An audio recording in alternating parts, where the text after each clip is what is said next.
All right, guys. Full house today. All right.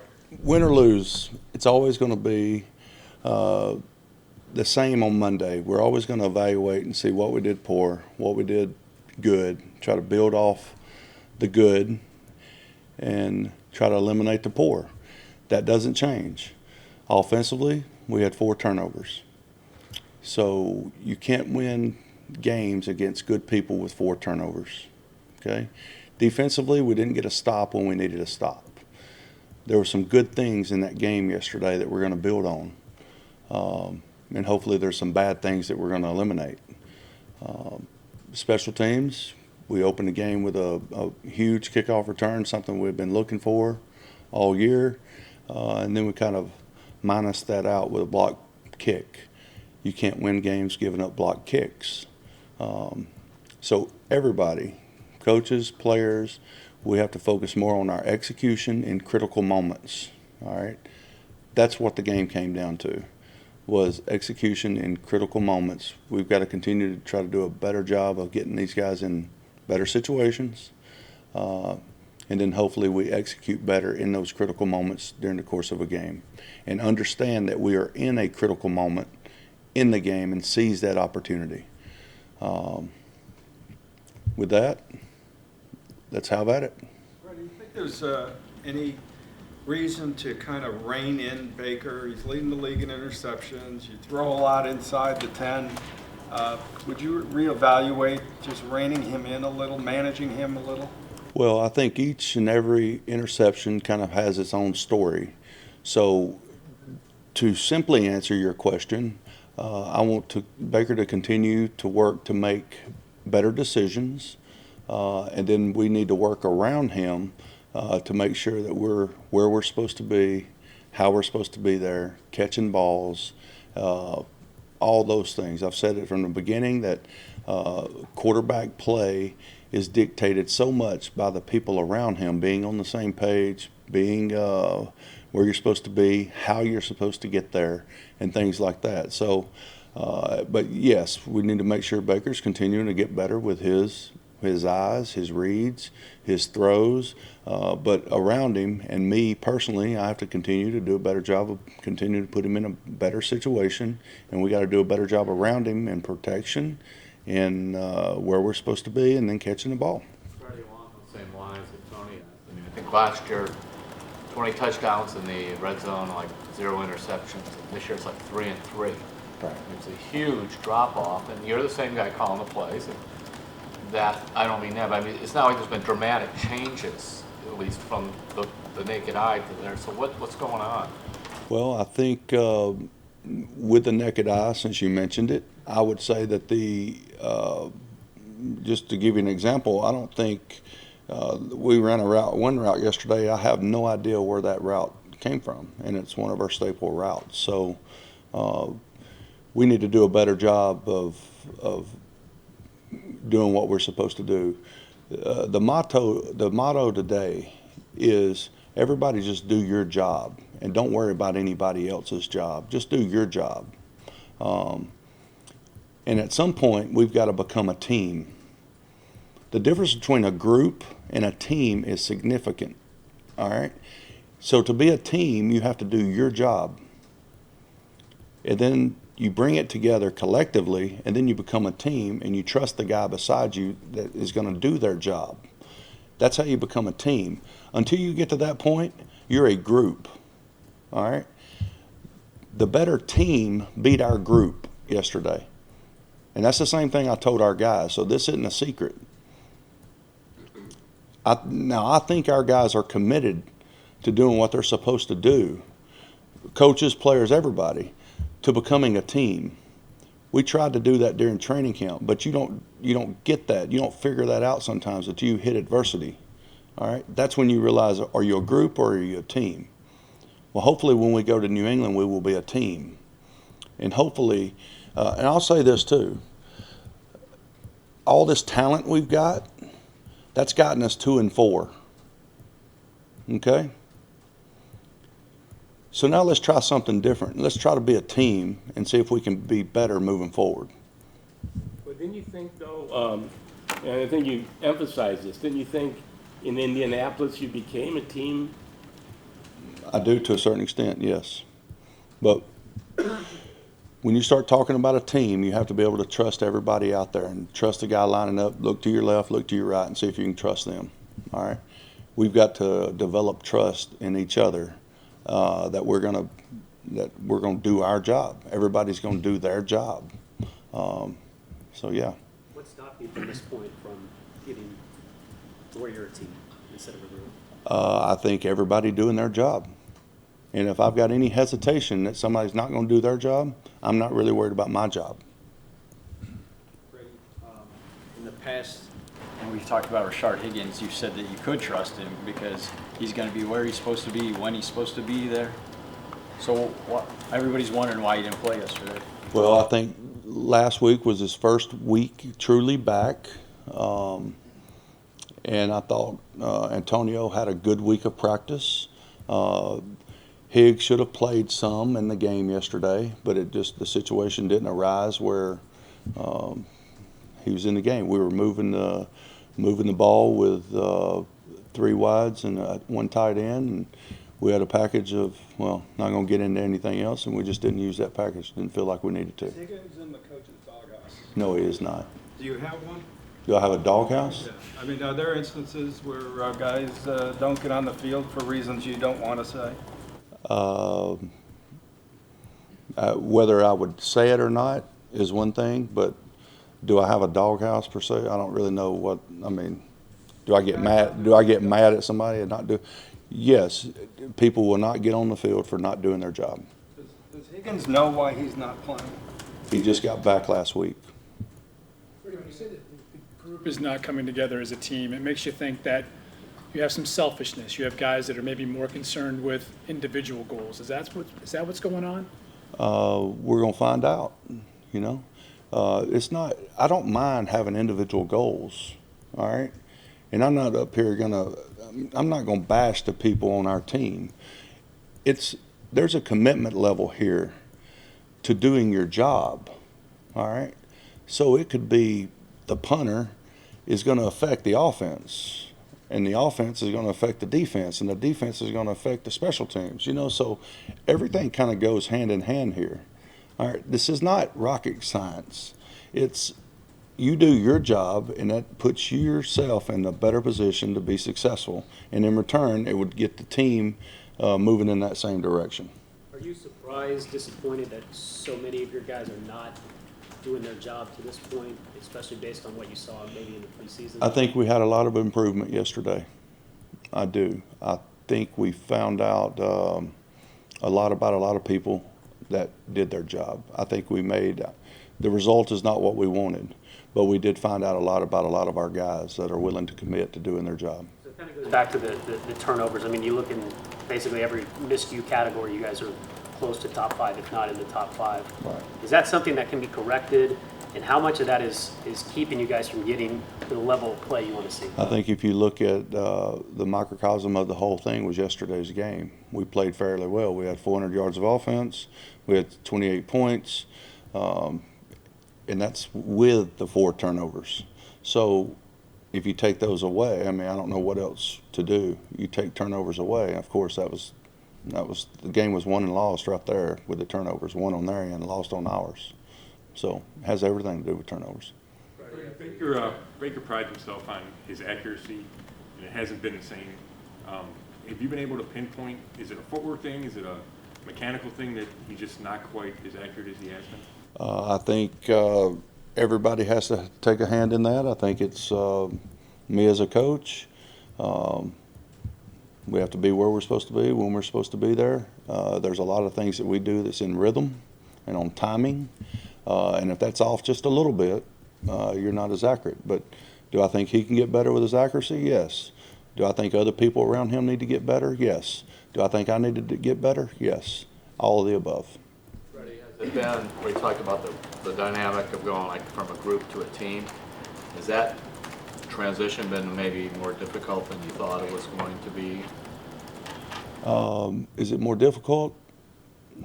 I think sometimes you get into situations where you don't really, I think we found out if we were a team yet or not And I think we've gotten that answer. But I do also think moving forward, we know the answer to that too.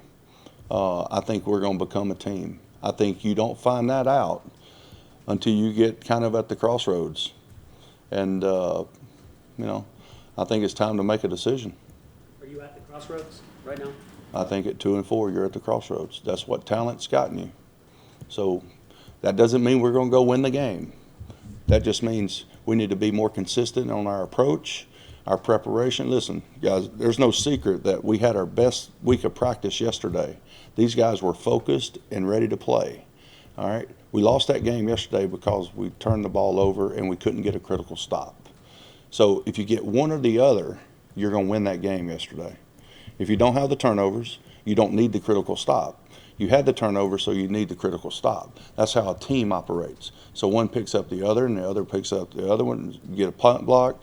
Later on in the game, we have them backed up. We don't score. We got them backed up. We force a bad punt. We score 3 plays later. That's how teams operate. That's what we need to be more consistent at doing. Last week's preparation was tremendous. I had no doubt whatsoever that we were going to play well.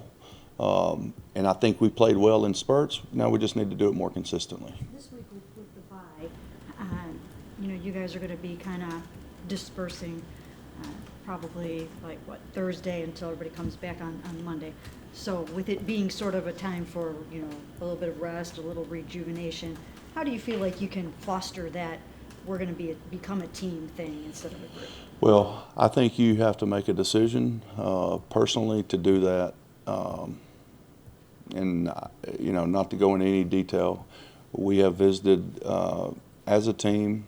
I think the group of guys that we have in there are committed to doing that. Now, you said that about the break, yes, but we've got a couple of days of work ahead of us that we can try to progress and get we can try to get better in those areas. Is there some kind of, I recall that when you were in Indy, that was a time to kind of get away from here and sort of team build and bond and everything. Is there anything that you can do like that between now and when you do have to go to New England to bring your guys together collectively? I think we can make sure that everybody's doing their job. And that would be the biggest factor there. Freddie, what's the biggest thing that will change between now and when you guys take the field again in New England in 2 weeks? Hopefully our execution. Hopefully our execution becomes better. I think we performed at a high level at times yesterday, and I think we need to become more consistent in doing that. I was just thinking about I had no doubt. The last drive of the game, I had no doubt we were about to go down and move the ball down the field and score a touchdown. No doubt. And then you have a 1st and 20, all right? And then we throw an interception. So hopefully we eliminate those top errors, And you do that by going out on the practice field and making sure everybody understands the depth of routes, the angles of routes, good technique in the run game. Nick Chubb had a 12-yard gain on the first play of the drive, and we get a holding call. You can't do that. You can't do it in critical moments of the game. That's what I'm talking about, recognizing it's a critical moment of the game, making sure we're playing with good technique and those things don't happen. All right, making sure that we understand the depth of our routes matter. Making sure putting the ball out in front of people matter. It's everything. Making sure that I call the right play that won't put them in bad situations like that to fail. So everything counts. But even with all that, I had total confidence in our guys to execute and make the play. That's the only way I know how to do it. I have to have confidence that they're going to do that. They have to have confidence in each other that their teammates are going to do that. And you can't play with any hesitation. Going back to the you referred to earlier, did he not run the right route by choice? Or I'm not getting into specifics like that. Freddie, the end of the first half, you said after the game that you wanted to score twice. That's why you were aggressive in throwing into the end zone. I mean, with that lead and 5 minutes and 3 timeouts, I mean, you were at the 10-yard line with the 2-minute warning, and you came away with nothing. Do you admit that you mismanaged that part of the game? I would not admit that. I would admit that we need to make a better play call, make a better throw, run a better route. I'd admit all that, but that's all. Every situation is different. Do you honestly think you were going to score twice? I did. And I'm not going to, listen, I'm always going to be aggressive, always. And I expect our team to go out and stop them after we score. That's what I expect. Freddie, if you're trying to score twice there, Why am I saving the timeouts? I could burn them like a bunch of people do. Why am I saving the timeouts? Yeah, I don't know that either, but to bleed the clock is a strategy that works. That When is you a have lead. strategy. That is a strategy, and we've done that in certain games. You don't get style points for piling up points if you're going to subject your quarterback to throwing. How many points would that have given us at that time? Touchdown? 28. Okay, so we needed more than 32 to win the game.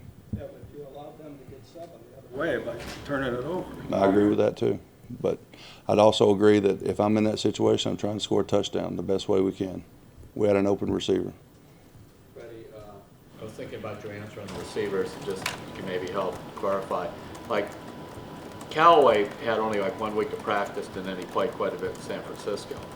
And then you said Richard only had a week of practice, so he didn't play. I just wondered. I think,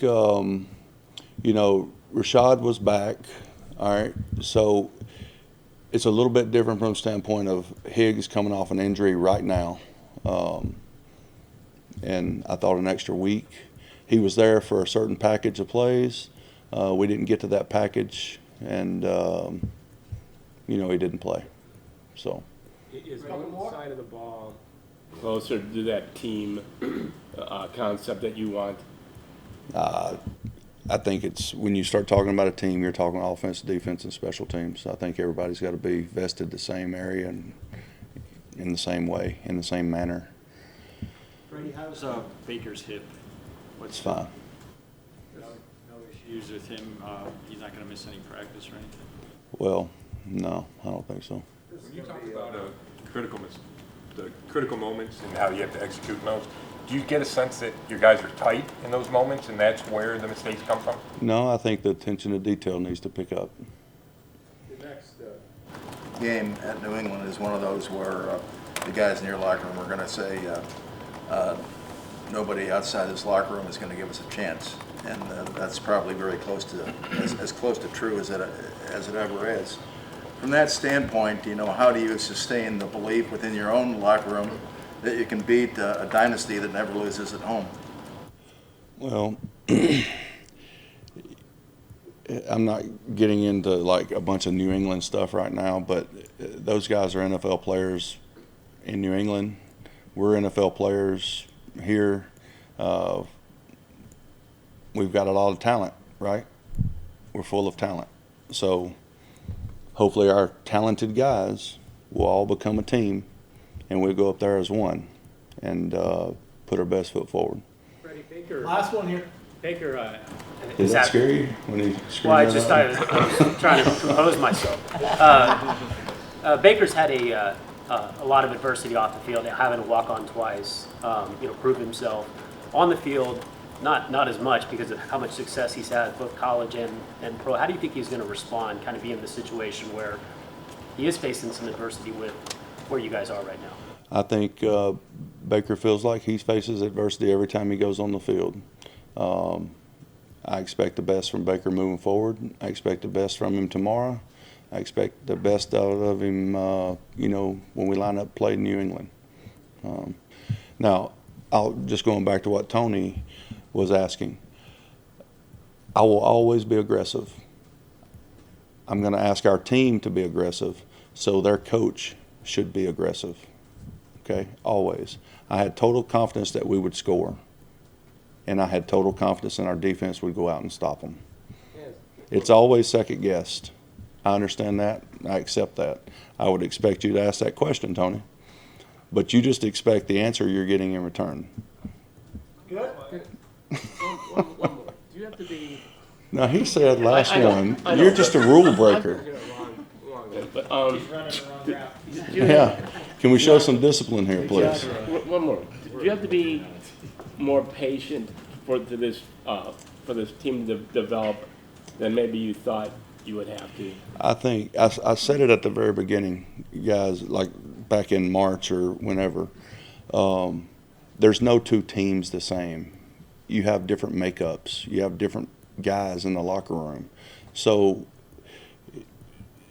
I don't know when it happens. Nobody ever knows when it happens. Nobody can ever say, okay, we're ready to go, because you don't know what's down the road. You don't know what's coming in front of you. You don't know what's going to happen. So you have to be able to adjust and continue to move forward and be successful. And you do that by just doing your job. And that's kind of what,